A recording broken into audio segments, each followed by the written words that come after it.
Olá! Um estudo divulgado pela revista Science nesta terça-feira, aqui nos Estados Unidos, indica que o distanciamento social poderá se prolongar até 2022, se não for descoberta a vacina ou se não for descoberto um medicamento que cure as pessoas das consequências da infecção pelo coronavírus. Este estudo foi desenvolvido pela Universidade de Harvard, em Cambridge, aqui no estado de Massachusetts.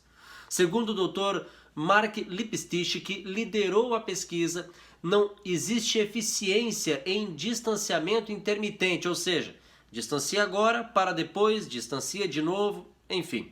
Segundo ele, um segundo pico de infecção poderia ser tão severo ou mais do que este primeiro que já matou tantas pessoas aqui nos Estados Unidos e também no restante do mundo.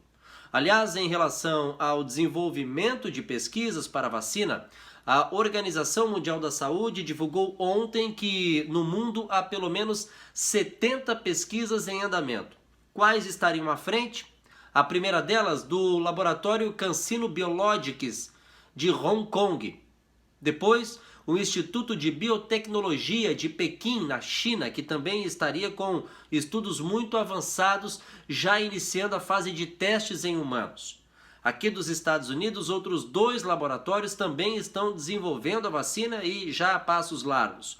O Moderna e o Inovio, que estariam já também se preparando para fazer testes em pessoas, testes em humanos. Um outro estudo na Inglaterra, na Universidade de Oxford, segundo a professora Sarah Gilbert, que lidera estas pesquisas, poderia já ter a vacina pronta no prazo de 12 a 18 meses.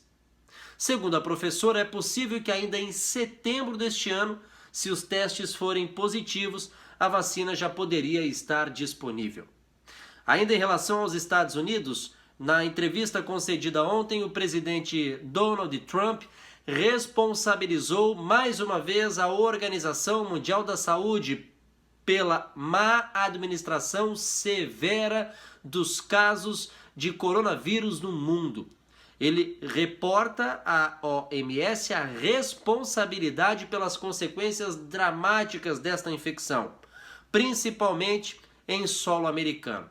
O presidente, inclusive, ontem anunciou que está suspendendo todos os repasses de recursos, fundos em dólares para a Organização Mundial da Saúde, por tempo indeterminado.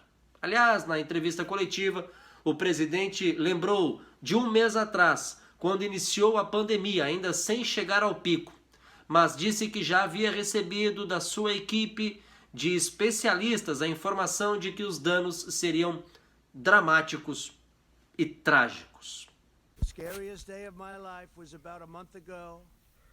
O dia mais amedrontador que eu tive foi um mês atrás. Depois de um longo dia de reuniões, minha equipe disse que iríamos precisar de 130 mil respiradores. Mas nós não tínhamos milhares desses respiradores. Afinal, esse foi o sistema que nós herdamos.